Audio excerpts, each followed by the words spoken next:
Je vous remercie. Moi, je parle toujours à des chiffres. On parle du bilan économique. Aujourd'hui, en Côte d'Ivoire, nous avons une dette de près de 35 000 milliards de francs CFA. Après avoir mobilisé 115 000 milliards sur 15 ans, notre dette, le service de la dette absorbe 81,6% de nos ressources. C'est ça, ça veut dire qu'on n'a même plus possibilité. C'est comme une crise, j'appelle soupape.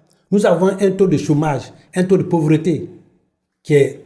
On a 4 Ivoiriens sur 10 qui sont pauvres. Au point que le gouvernement a créé ce qu'on appelle les popotes. Au moins, les popotes n'ont pas suffi.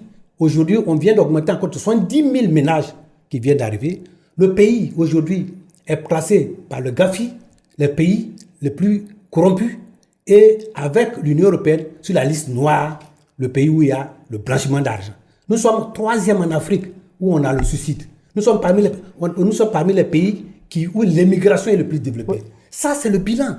Et c'est ce que j'attendais du président Ouattara. Mais on peut vous répondre aussi qu'on ne prête qu'aux riches, on ne prête que parce qu'il y a un climat qui permet d'espérer que ça va marcher. D'espérer que ça va marcher, d'espérer que ça va marcher. Attendez, d'espérer que ça va marcher quand on pense qu'on a accusé le pouvoir précédent d'avoir fait 6 000 milliards de dettes et que c'était insupportable, incroyable, avec un PIB, avec un pourcentage, la dette PIB de 56%, alors qu'on tend vers 62%. Voilà. Donc, quand on a les recettes fiscales qui reprennent près de 62% de notre recette, mais ça dit qu'on a asphyxié. On a asphyxié. Quand on a 10% seulement des entreprises, moins de 10% des entreprises qui sont locales, ça dit que le PIB dont on parle, c'est de la richesse qui est créée, mais qui est exportée. Voilà. Les Ivoiriens n'en profitent pas.